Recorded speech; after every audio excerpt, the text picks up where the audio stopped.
नमस्कार दोस्तों, किसी शायर ने शायद सही कहा है, कोई तो मूल चुका है उस इनकलाब का जो आज तक उधार सा था। ये उधार के देश की जनता ने, युवाओं ने कल उतारा है जंतर मंतर पे। जब भारतीय जनता पार्टी ने, जो जनता के लिए पार्टी है, पर जनता के खिलाफ हुई और जनता पर बर्बरता से लाठीचार्ज हुआ, आंसू गैस के गोले छोड़े गए और भी बहुत सारी चीजें हुई, जो एक तरह से बस असॉल्ट था जनता को बताने की कोशिश कर रहे थे कि जनता कहाँ है और हम कहाँ पे हैं। लेकिन उसका तो जनता हिसाब ज़रूर देगी, मूल मूल और ब्याज लगा के उसका सारा भारतीय जनता पार्टी से ज़रूर वसूला जाएगा टाइम आने पे। पर आज का इस वीडियो में मैं अपने पिताजी एडवोकेट ऋषि देसवाल जी से इन्हीं मुद्दों पर चर्चा करूंगा। तो नमस्कार सभी को, मैं संयम देसवाल बुनियादी बातों के इस मंच पे आप सभी का स्वागत करता हूँ। तो पापा जी कैसे हैं आप? बहुत अच्छा बेटा। और बुनियादी बातों के इस मंच पर मेरी तरफ से सभी को नमस्कार और सभी दर्शकों का स्वागत है। देखिए पापा जी, मीडिया तो खैर है, उसकी तो कोई क्रेडिबिलिटी है नहीं, मीडिया को तो कोई सुनना पसंद नहीं करता, ना उनको कोई देखता है। पर एक वो खास बात है जो शायद बीजेपी के कोर वोटरों को भी समझना चाहिए कि जब पुलिस ने कल लाठी चार्ज किया या बर्बरता दिखाई, ना किसी की जाति पूछी। ऐसा कोई हो जिसकी जाति पूछ के इसको छोड़ दिया हो, ऐसा कोई हो कि वो हिंदू हो इस बात से लिए छोड़ दिया हो। हिंदू भी पिटा है, मुसलमान भी पिटे हैं, सभी पर बर्बरता दिखाई गई है। तो शायद अब लोगों को समझ में आएगा कि ये हिंदू मुस्लिम तो सिर्फ एक वो राजनीतिक टूल था, असल में हिंदू मुस्लिम कुछ नहीं था। बिल्कुल सच्चाई बात है बेटा। और आपने हिंदू मुसलमान का जिक्र किया, और मैं तो ये कहता हूँ कि कल हिंदू मुस्लिम के साथ साथ सभी पार्टियां पिटी हैं। कांग्रेस वाले भी पिटे हैं और बीजेपी वाले भी पिटे हैं, और आप देखें समाजवादी पार्टी के पिटे हैं। जितनी भी पार्टियां हैं सबको पीटा गया है। और एक सबसे बड़ी बात क्या है बेटा, आप एक चीज़ नोट करेंगे कि कल की पिटाई के बाद सोशल मीडिया में जो मोदी मोदी मोदी चलाते थे, किसी की कोई स्टेटमेंट आती है सबके दिल में लगा है कि ये गलत है, लेकिन डर इतना कि किसी के खिलाफ कोई बोल नहीं रहा है। लेकिन एक बहुत बड़े तबके में शायद डर भी खत्म हो गया है। हाँ, देखो मान अब लोगों कहा जाता है सबसे बड़ा डर मौत होता है, वही आंखों के आगे देख लिया, किस बात का हाँ, डर। किस बात का डर। और एक चीज और भी है बेटा, मुंशी प्रेमचंद ने कहा है कि जिस चीज से आपको डर लगता है ना, वो काम कर दो, डर भाग जाएगा। अब वही तो कर दिया। नौजवान मुकदमों से डरता था, वो उनके ऊपर बना दिए। नौजवान पिटाई से डरते हैं, वो उनके ऊपर बना दिए। वो बर्बरता देख ली, अब डर किस बात का। और ये शायद आंदोलन भी नया है, जैसे बहुत सारे लोग कहते थे इस देश में शिक्षा पे बात नहीं होती, शिक्षा पे बात नहीं होती। शायद यही वो एक आंदोलन है जिसपे शिक्षा इतना बड़ा मुद्दा बन के आया है, जो किसी वर्ग के लिए, किसी एक वर्ग के लिए नहीं है। शिक्षा तो हमारे देश में, ऐसा मान लीजिए अगर आप एक नॉर्मल फैमिली में पैदा होते हैं या एक गरीब फैमिली में पैदा होते हैं, तो जो आपका जीने की जो एक राह है वो शिक्षा ही है, वरना तो आप ऐसे ही भटकते हाँ रहेंगे। बेटा, शिक्षा बहुत महत्वपूर्ण है। डॉक्टर भीमराव अंबेडकर जी ने भी कहा है कि शिक्षा वो शेरनी का दूध है जो आपको हर किसी से लड़ना सिखाती है। और डॉक्टर भीमराव अंबेडकर जी ने ये कहा है कि किसी व्यक्ति का गरीबी से निकलने का एक ही रास्ता है कि वो अपने बच्चों को पढ़ाए। डॉक्टर भीमराव अंबेडकर जी ने एक चीज़ और भी कही है कि आप भले ही रोटी दो कम खाएं, लेकिन अपने बच्चों को जरूर पढ़ाएं। तो अब सबके दिल पे लगी है ये बात, और सबकी ज़रूरत है। अब किसानों की बात थी, हर आदमी किसानी नहीं करता, तो जो किसानी नहीं करता उनको यूं था कि किसान लड़ रहे हैं, लड़ने दो। समझ पा रहे मेरी बात को? पहलवानों का मुद्दा था, हर घर में पहलवान नहीं है, उनको यूं लगता था कि पहलवानों को लड़ने दो। अब बच्चे तो सबके घर में हैं, शिक्षा तो सबके घर में चाहिए। बिल्कुल। अब सबके घर में आग लग गई है। और मैं तो ये समझता हूँ बीजेपी को, या बीजेपी को चलाने वाले लोगों को या तो गाइड गलत किया गया है, या वो इस आंदोलन पहले के आंदोलनों को इतनी सफलतापूर्वक दबाने में सफल रहे, अब उन्होंने इस आंदोलन को बहुत छोटा मान लिया। नैरेटिव उनके हाथ से निकल चुका है हाँ, आंदोलन अब का। नैरेटिव उनके हाथ से निकल और गया। लगभग कल सत्ता के, अगर आप मान लीजिए सत्ता एक शरीर है, तो नाक तक पहुंच गए थे। हाँ। और ये नाक की छींकी थी जो आपने देखा, इतनी बर्बरता दिखाई गई। तो सरकार झेली तो जरूर होगी कि ये कैसे हुआ, और अब ये उनके हाथ से भी निकल चुका है। और इसमें एक और चीज है, आपने बच्चों वाला मामला कहा, राहुल गांधी जी जो एलओपी हैं हमारे, उन्होंने कहा कि साहब शिक्षा शिक्षा मत देखिए, इस देश का युवा हताश भी है कि देश की 150 करोड़ जनसंख्या होने के बाद भी आप कहते हैं हमारा प्रोडक्टिव यूथ है, इससे हम विश्व गुरु बनेंगे। और इस प्रोडक्टिव यूथ के साथ आप क्या कर रहे हैं? क्या तो वो 8-9 साल तैयारी कर रहा है एग्जाम की तैयारी कर रहा है, एग्जाम में सिलेक्शन रेट कितना है? 1%, 0.5%। मतलब ये तो वही गेम है जिसमें आप मैक्सिमम लोगों ने हारना ही है। ये तो गेम ऑफ रिजेक्शन और है। नहीं, फिर एक चीज और भी तो ना बेटा, किसी भी देश के विकास की धुरी क्या है? युवा। क्या आप 75 साल के जो नेता, मंत्री, मुख्यमंत्री, प्रधानमंत्री बने बैठे हैं, उनका भविष्य बनाना चाहते हैं या युवाओं का भविष्य का देश बनाना चाह रहे हैं? आपको युवाओं के भविष्य का देश बनाना है ना, या 75-80? मैं किसी एक प्रॉपर पार्टी की बात नहीं कर रहा हूँ, मैं सभी पार्टियों के नेताओं की बात कर रहा हूँ। को 70 साल का, को 75 का है, को 80 का है, वो अपनी कुर्सियां नहीं छोड़ रहे। वो कुर्सियां नहीं छोड़ रहे, क्या उनके भविष्य का देश बनाना है? आपने युवाओं के भविष्य का देश बनाना है और युवाओं को आप कुचल रहे हो। और खैर ये युवा शायद अलग भी है। आज तक ऐसा माना जाता था कि हमारे देश में आंदोलन नहीं हो सकते, वो एक ऐसे आंदोलन नहीं हो सकते कि जो सरकार को हिला दे। पर वो आंदोलन खैर समय समय पे होते भी हुए हैं, पर ये जनरेशन अलग है। ये इतना नहीं सुनना पसंद करते और इन्हें आज़ादी पसंद है। मैं भी खैर उसी जनरेशन में आता हूँ। पर चलिए, पर आपको क्या लगता है ये जो कल हुआ, इससे जैसे अभी 27 में यूपी में इलेक्शन है या फिर पंजाब में इलेक्शन है, कुछ आपको लगता है कुछ हेर फेर होगा उधर? देखो बेटा, यदि वोटों की बात जहां तक होती है, अब मैं आप छोटा सा उदाहरण देता हूँ बेटा, ये है थोड़ी सी अटपटी सी बात। अब पीछे चाइना की ऐप आई थी और उस ऐप से क्या था कि आप चलती हुई ऑटो को रोक सकते थे। अभी भी है, अभी भी होगी, लेकिन सरकार ने कुछ ऑटो पे बैन लगाई। तो क्या लगता है कि जब चलती हुई ऑटो को रोका जा सकता है कहीं दूसरी जगह से, तो क्या ईवीएम को कंट्रोल नहीं किया जा सकता? ऐसा पॉसिबल है? यदि वोटों से और वास्तविक इलेक्शन हुए, निष्पक्ष इलेक्शन हुए, तो इस इलेक्शन का बहुत बड़ा प्रभाव होगा। दूसरा, जो जैसे किसी के दिल पे चोट मार दो तो बाकी शरीर पे चोट मारने की जरूरत नहीं होती, आदमी मर जाता है, उससे उसकी आत्मा मर जाती है। अब क्या था कि बीजेपी का जो दिल और आत्मा थी ना, वो थी हिंदुत्व और राम।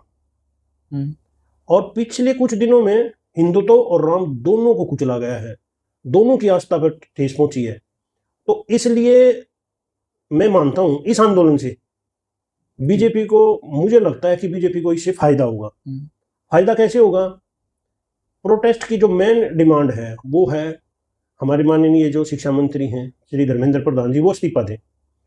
इस आंदोलन को बीजेपी इतनी पीक पे लेके जाएगी, इतनी पीक पे लेके जाएगी कि राम मंदिर चोरी का मुद्दा है या किसानों का मुद्दा है या और मुद्दा है, एक ट्रेड डील और होने लग रही है, किसान भी बॉर्डर पे खड़े हैं, ये सारे मुद्दे दब जाएंगे और एक मानो की एक स्टेटमेंट आएगी, अगर धर्मेंद्र प्रधान ने इस्तीफा दिया, और सारा आंदोलन खत्म, सारे मुद्दे खत्म।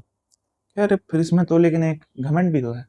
हाँ? एक आप सोच के देखिए कि प्रधानमंत्री जी भी संसद में से संसद छोड़ के चले गए और आज ओपोजिशन पूरे प्रधानमंत्री के घर के बाहर बैठ गई। ये भी एक बड़ा शौक था कि जो ओपोजिशन को इतना सुस्त माना जाता है, उन्होंने एक रात में ऐसा कैसे पूरे एक साथ में आए। चलिए सारी पार्टियां नहीं है, जैसे आम आदमी पार्टी नहीं आई, पर समाजवादी पार्टी आई और शायद तृणमूल कांग्रेस के भी कुछ लीडर थे और कांग्रेस के लीडर तो थे ही। समाजवादी पार्टी थी और मीडिया में दिखाया गया है कि वो शरद पवार जी की पार्टी की जो बेटी है सुप्रिया, एनसीपी की, वो भी थे, और भी पार्टियां थी। और चंद्रशेखर राव जी भी जो है वो प्रोटेस्ट में शामिल हुए हैं। और इसमें एक नई चीज और देखें बेटा, इस 12-13 साल के बीजेपी के शासनकाल में पहली बार ऐसा लगा है कि विपक्ष में कुछ है, विपक्ष जनता के मुद्दे उठा रही है, विपक्ष सड़कों पे है, विपक्ष लाठियां खा रही है। जब तक विपक्ष लाठियां नहीं खाएगी, विपक्ष मजबूत नहीं होगी। और अब ये मान के चलो कि विपक्ष ने लाठियां खाई हैं तो विपक्ष बहुत मजबूत है। और आपने देखा होगा, विपक्ष तो पहले भी लाठियां खाती थी। मैं आपको एक नई चीज दिख रहा हूँ, जैसे ही पश्चिम बंगाल का इलेक्शन हुआ था और पश्चिम बंगाल का इलेक्शन हुआ, ममता बनर्जी बिल्कुल चुप बैठी थी, और जैसे ही ये प्रोटेस्ट हुआ, आज वो धाड़ी है। तो जान तो उसमें भी आई है ना। सभी बोले अरविंद केजरीवाल धाड़ है, और अरविंद केजरीवाल ने जो है प्रधानमंत्री जी को या सत्ताधारी पार्टी को खुली चुनौती दी है, मुकदमे बनाओ। तो ये है, और मैं तो माननीय सुप्रीम कोर्ट से भी ये दरखास्त करूंगा कि वो सो मोटो एक्शन ले और इस प्रोटेस्ट में अपनी भागीदारी निभा के नौजवान प्रोटेस्ट सुप्रीम कोर्ट के कारण ही तो हो रहा है। नहीं, वो सुप्रीम कोर्ट ने नहीं कहा बेटा कि प्रोटेस्ट करो, प्रोटेस्ट नहीं, एक सीजीआई जो है हमारे सीजीआई सूर्यकांत जी, उन्होंने एक स्टेटमेंट दी थी, उस स्टेटमेंट से ये पार्टी शुरू हुई थी। और बेटा मैं आपको मानता हूँ, हमारे माननीय सुप्रीम कोर्ट के जो सीजीआई जी हैं, उन्होंने किसी बात पे कोई जैसे छोटी मोटी बात होती है वो यूं कह देते हैं, वो एक बात थी वो कही थी, उसका मकसद बिल्कुल भी ये नहीं था जो इन्होंने इतना बड़ा मुद्दा, मतलब बात को लंबी खींच दी। उनका मकसद ये नहीं था, उनका मकसद सिर्फ इतना सा था कि भाई कुछ लोग ऐसे करते हैं, वो इस तरह उभर रहे हैं। उन्होंने ये कहा था कि जैसे बरसात के मौसम में मेंढक छिपकलियाँ बहुत ज़्यादा आती हैं, कॉकरोच बहुत ज़्यादा आते हैं। इसी प्रकार से कुछ तरह के लोग इस तरह के बहुत सारे आ गए, ये हम भी समझ पा रहे हैं कि इस तरह के लोग बहुत सारे आगे, कोई सब आ नहीं जाते हैं, देखिए, लेकिन उनका मकसद कभी भी ये नहीं था जो मैं तो मकसद की बात ही नहीं कर रहा। देखिए जिस तरह मतलब मान लीजिए, शायद मैं बताता हूँ क्या हुआ, चाहे उनका शायद ये मकसद ना हो, जो स्टेटमेंट गई वो ऐसा हुआ कि तिल्ली गैस थी पूरे कमरे में और तिल्ली लग गई, तो एक साथ वो बवाल उठा। और देखिए उनका मुद्दा तो बहुत छोटा हो गया है, पर मेरे हिसाब से उनकी बात का युवाओं को बुरा इसलिए लगा कि शायद पहले अभी कुछ साल पहले एक मूवी आई थी, उस मूवी में ये बताया गया कि हमारे देश में 5 करोड़ केस पेंडिंग हैं, फिर भी 2 आदमियों के बीच में लड़ाई होती है तो वो कहते हैं कि मैं कोर्ट में मिलूंगा आपसे।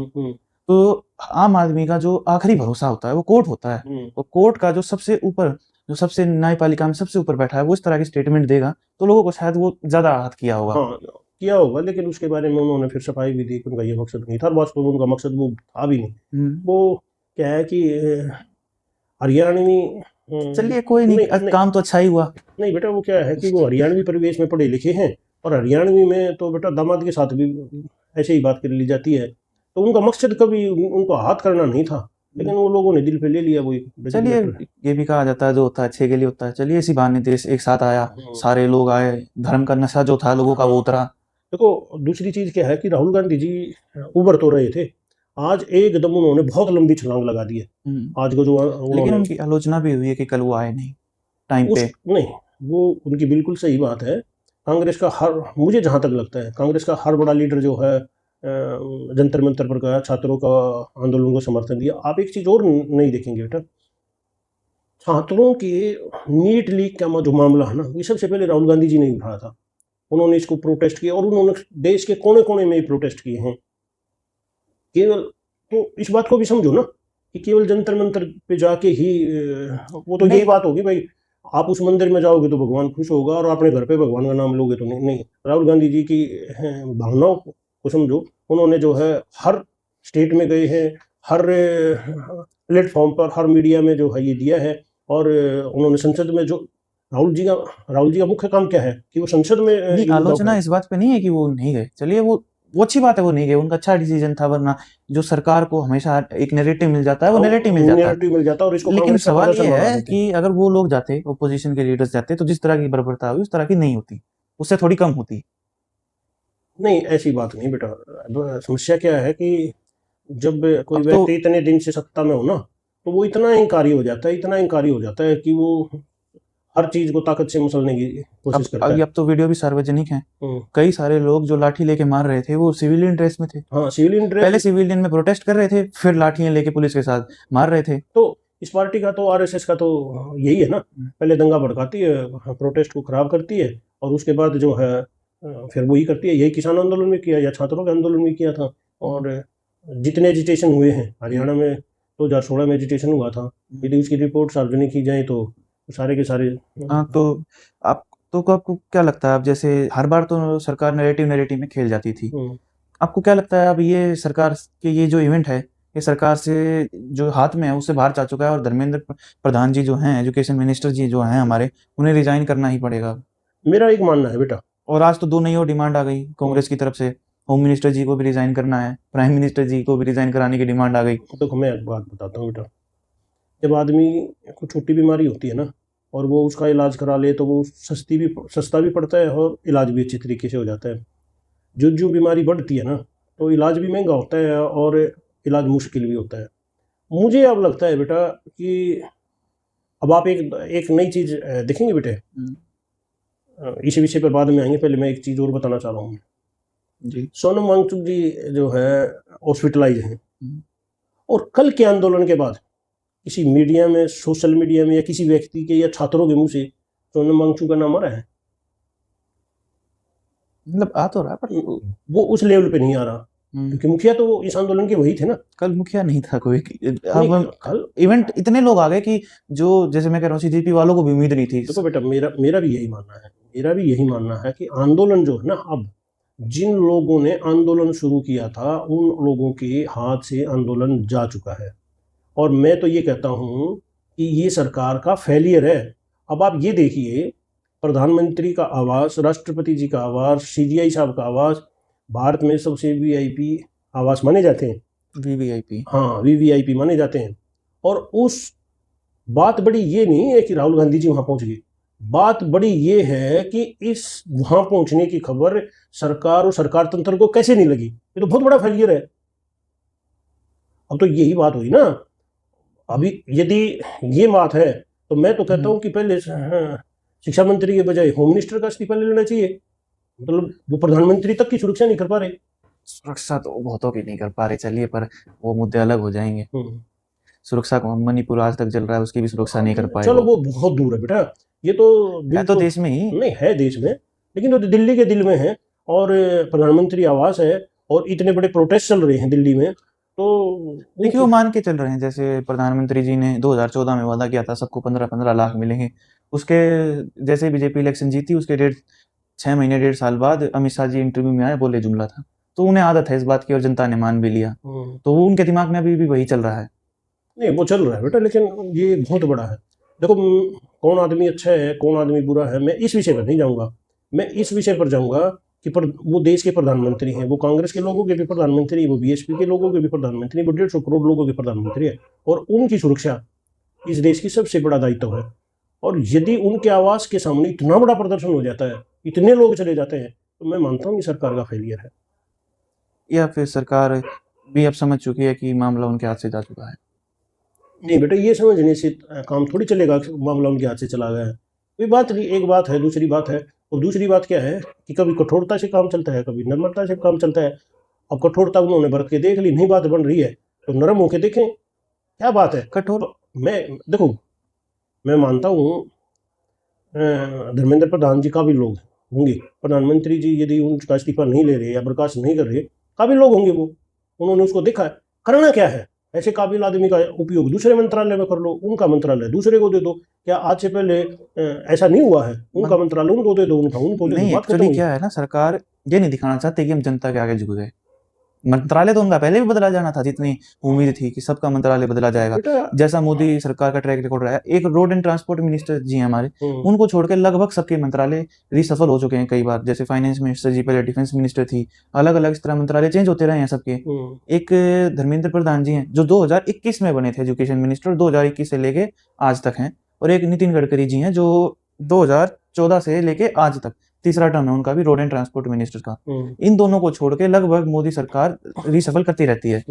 लेकिन वो अब इस रिसफल में ये हो गया कि उन्हें ये नहीं दिखाना कि हम जनता के आगे, और जनता में भी एक सोशल मीडिया अकाउंट जो बना 1.5 महीने पहले था, जिसपे ये कह रहे थे कि ये कुछ नहीं कर पाएंगे, रोड पे कोई नहीं आएगा, उसने इतना बड़ा इवेंट खड़ा कर दिया कि अब सरकार झुक गई। और सरकार को ये भी डर है, अभी तो एजुकेशन मिनिस्टर जी का मांग रहे हैं, फिर होम मिनिस्टर जी का मांगेंगे, फिर किसी और का मानेंगे, क्योंकि ट्रैक रिकॉर्ड तो किसी का अच्छा नहीं है। नहीं, ट्रैक रिकॉर्ड अच्छा नहीं है बेटा, वो एक अलग बात है। लेकिन प्रजातंत्र और लोकतंत्र में ये तो होता है कि बात सबकी सुनी जाती है।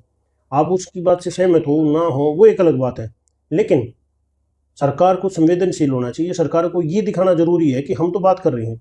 अब किसान आंदोलन में क्या था बेटा? किसान आंदोलन में यही तो था, पहले मंत्रियों का एक डेलीगेट जो है किसानों से मिलने आता था, फिर 3 महीने बात नहीं होती थी, फिर एक मिलने आता था, फिर 3 महीने बात नहीं होती थी, फिर एक मिलने आता था, फिर 3 महीने बात ऐसा नहीं तो होती। गुलाम भारत में नहीं होता था। अब वो भी बातें करते थे। बात, गांधी जी अगर स्ट्राइक पे बैठे हैं तो उसके कुछ ही दिनों बाद उनसे मिलने जाते थे। हाँ, लोकतंत्र इसी को कहते हैं। वो तो लोकतंत्र था ही नहीं उस वक्त, हम मानते नहीं, हैं। नहीं मिलने जाना भी एक संवेदनशीलता तो है ही। अब जैसे हम देखते हैं मीडिया में ऐसा चलता है कि जो हंगर स्ट्राइक होती है ना, ये अगर हम मान लेंगे तो ये तो गलत एग्जाम्पल हो जाएगा। ऐसे तो कोई भी भूख हड़ताल रख लेगा और अपनी कोई भी गलत सलत मांग मंगवा लेगा। तो उसमें आप क्या कहना चाहेंगे? नहीं बेटा, देखो गलत सलत मांग का मतलब ये है कि यदि वो मांग, वो डिमांड, वो मांग करोड़ 2 करोड़ 5 करोड़ 20 करोड़ लोगों के लिए की गई है, तो मैं मानता हूँ कि सरकार को उसको संवेदनशीलता से सुनना चाहिए। और यदि मांग गलत है और केवल पर्सनल लेवल की डिमांड है, तो मैं मानता हूँ कि ऐसी डिमांड सरकार को नहीं पर मेरे सुनो। हिसाब से, और इतिहास भी कहता है, पर्सनल लेवल की डिमांड पे आप 20 दिन भूखे नहीं रह सकते। नहीं रह सकते, ये बात बिल्कुल सही है। इसको बिल्कुल करने के लिए हिम्मत चाहिए देखो कि बेटा, अंत में आदमी कह रहा है मैं अपनी जान ही दे दूंगा। पर्सनल डिमांडों के लिए ऐसा कोई नहीं नहीं करता। नहीं, चीज एक और भी ये भी तो देखो ना बेटा, कि इस प्रकार की जो हंगर स्ट्राइक है वो किस लेवल का व्यक्ति कर रहा है। आप उसको उसको उसके नीट का खिलाफ पेपर देना ही नहीं। हाँ, उसके खिलाफ नैरेटिव चला के, सोशल मीडिया में चला के, आप कोई भी नैरेटिव चलाएं, लेकिन यदि वास्तविकता देखें तो इतने अवार्ड जीता हुआ व्यक्ति है और इतना इंटेलिजेंट व्यक्ति है जिसकी उन्होंने देश के लिए बहुत कुछ किया। बहुत कुछ किया है। तो उनके प्रोजेक्ट और उनके जो आविष्कार हैं, उन पर जो है फ़ॉरेन में रिसर्च चले हुए हैं और वो सीख रहे हैं उनसे। तो ऐसे व्यक्ति की बात तो सुननी चाहिए ना बेटा। मतलब व्यक्ति से बड़ा देश है। शायद तो वो सोनम वांगचुक जी इस वहम में रह गए होंगे कि मेरे पिता ने भी आंदोलन किया था और जिन्हें तानाशाह कह रहे हैं वो 11 दिन में आ गए, तो ये तो 2-3 दिन में आ ही जाएंगे। हाँ, ये गलती हुई है सरकार से, मैं मानता हूँ। और ये सरकार यदि उसको संवेदनशीलता से लेती, कोई बहुत बड़ी बात नहीं थी ये। एक बड़ा व्यक्ति, मैं आपको एक बताता हूँ बेटा, आप हमारे समाज में क्या होता है, आप हमारे समाज में ये होता है कि व्यक्ति कोई गलती कर देता है, तो गलती कर देता है तो उसका काम क्या है? उसका काम ये है कि घर परिवार में जाके उसका उलाना देते हैं और घर परिवार उस उलाने को मानता है और आगे ना गलती करने का प्रॉमिस करता है। यही तो है। मैं एक छोटा सा उदाहरण और देता हूँ बेटा। सपोज करो आप किसी कंपनी में जॉब करते हैं और जॉब करते करते आपसे कोई गलती हो गई है। एक बार आपको वार्निंग दे दी गई है, आपने नहीं सुधारी। दूसरी बार फिर गलती हो गई है, फिर वार्निंग दे दी गई है, नहीं सुधारी। फिर तीसरी बार गलती करते हैं, फिर नहीं सुधारी। तो चौथी बार तो कंपनी के मालिक को उसको नौकरी से निकालना ही पड़ेगा ना। यही तो हो रहा है। जी बिल्कुल, निकालना पड़ेगा। यही तो हो रहा है ना। रिस्पॉन्सिबिलिटी क्यों नहीं ले रहा? कंपनी उसे पूछेगी, भाई तेरी रिस्पॉन्सिबिलिटी क्या है? तेरी एक गलती माफ कर दी, तेरी 2 कर दी, तेरी 3 कर दी, तेरी 4 कर दी। इसके ये लिए थोड़ा है कि 150 पेपर आउट होंगे और आप यूं मानेंगे ही नहीं। इसके लिए तो फिर आपको बीजेपी और आरएसएस के इतिहास में जाना पड़ेगा। पर चलिए मित्रों, वो किसी और वीडियो का टॉपिक होगा। अगर ये वीडियो आपको अच्छा लगा तो चैनल को सब्सक्राइब जरूर कर दीजिएगा, वीडियो को शेयर कर दीजिएगा। ये वीडियो अगर 0.001% भी इफेक्ट करता है तो एक समाज के तौर में काफ़ी बड़ा होगा। तो धन्यवाद आज हमसे जुड़ने के लिए। नमस्कार दोस्तों।